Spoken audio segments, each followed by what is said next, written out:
From the Oklahoman newsroom, it's time for the Energy FC Weekly Update. I'm Jenny Carlson here with Steve Cook, new coach of the Energy FC. It's time for the 5th season of Energy and your first season here. Coach, how's it going? How are you feeling about really kind of getting things underway here? Yeah, as you say, it's the 5th season, but my first. I'm new in town and ready to go. And I think the big thing is that the players have really worked very hard in pre-season. They seem like they're ready to go. They're anxious this week. They're a little bit, out of control at times. They want to get going, and we're just trying to put the pause button on them a little bit just to get them ready for Saturday night. But everyone's excited and ready.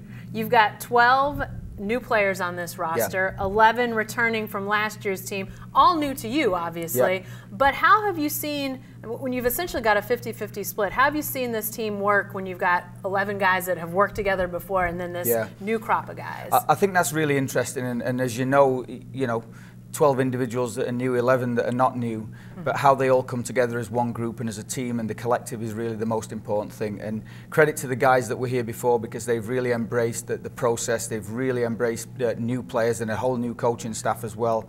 Everybody's worked hard, and slowly but surely we're getting to know each other a little bit more, not only on the field but off the field as well, which I think is really important. And again, the guys have been exemplary professionals. They've really worked hard together, and I think the signs are good that it can improve from here as well. Do you have a sense yet of what kind of team this is going to be, fingerprints of this team, style? Are you getting that feeling yet? Yeah, they're good at most things, and they're very hard working, and they're committed to each other, they're committed to the cause, and certainly in pre-season when we've had a couple of tough times and a little bit of adversity hit, they worked through it, and a couple of games really came back well and scored goals late in games to do well in pre-season. So they have that fighting spirit, they have that hard work ethic, which I expect nothing less from them every single day anyway. But they've got some good qualities as well, and they've scored a lot of goals in pre-season, which is always nice for people to see, and the fans especially to cheer on. So they've done well, but obviously we've got to make sure we stay organised and don't lose that hard working mentality that we're hopefully going to be known for. You've got 4 guys on this roster who have ties to Oklahoma City, which is really remarkable as this area continues to see growth in soccer.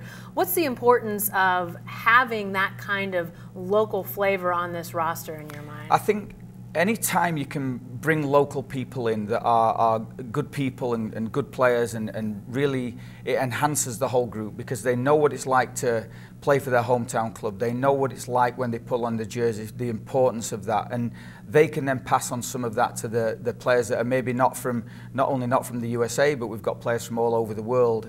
And I think if it's led by people who are local and people who understand the people and the population, it's a really big deal. And all of 4 local guys have really passed on their experiences and their expertise, and everybody seems to be linked in with the Oklahoma City community and making sure that we represent the city in the right way.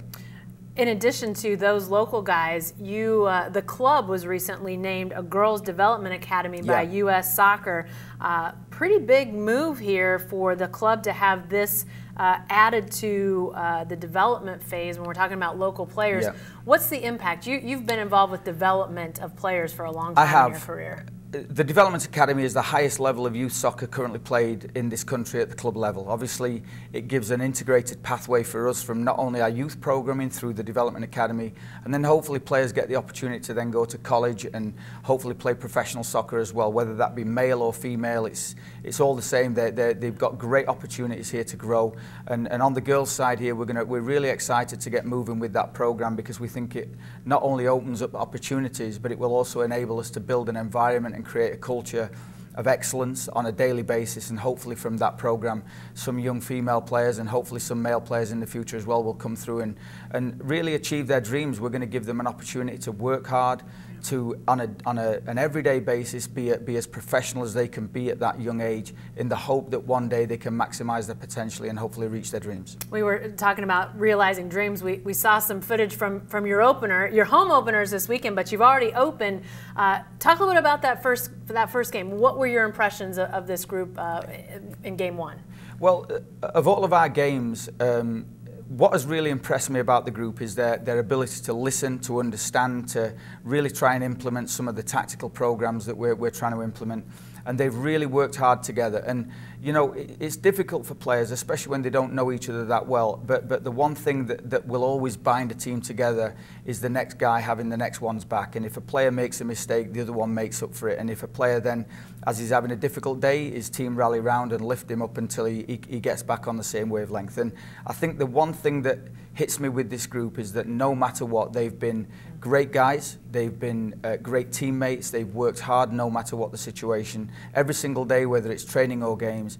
And I think that the very foundation, the rock of a team has to be that mentality, that strong attitude to all situations, because during the course of a season there's going to be some highs, but there's going to be some difficult times as well. And I think that collective effort, that collective hard-working, hard-nosed mentality is the thing that's going to take us through. People here in Oklahoma City are going to get a chance to see this firsthand with their own eyes on Saturday as Energy opens their home season. It's St. Patrick's Day. This is, I mean, a Saturday home opener. You don't get much better than that, but the day starts with a downtown St. Patrick's Day parade presented by Energy FC. Starts at 11. If you want some details, Reno and Hudson is where that'll get started. Go past Murray Gardens and end in Bricktown. Then obviously people have the day to enjoy as they would choose to. But then the game, 7 o'clock at Taft. It's Tulsa. You get to play for the Wrench in the Black Gold Derby, and it seems like this is just the hubbub around this day, Coach. It's gonna be pretty big environment. It's the perfect opening day. You know, March 17th, 7 p.m. It's going to be a beautiful evening, and everyone's already going to be dressed in green. Hopefully, one or two people stay sober enough to get to the game, but hopefully they have a great day out, and then they come and party with us at night. And you know, hopefully that means we've got a nice, big, raucous, loud crowd who cheer the guys on. I can assure everybody out there that the players will give everything they can to give the fans a little bit of reward at the end of a long but fun day. I mentioned Tulsa's coming to town. This is obviously a big rivalry in state. Tulsa won the Wrench last year, Energy the year before. What do you know about this matchup? What do you feel like are going to be the keys to your guys getting the Wrench this time around? Yeah, Tulsa had a great season last season and made it into the playoffs, I think, for the first time, and obviously had a very good season against OKC Energy and managed to win that little rivalry battle last season. Our job is to make sure that we do well in every game, and given that this is the first game, it has an importance because we want to kick things off in a positive manner.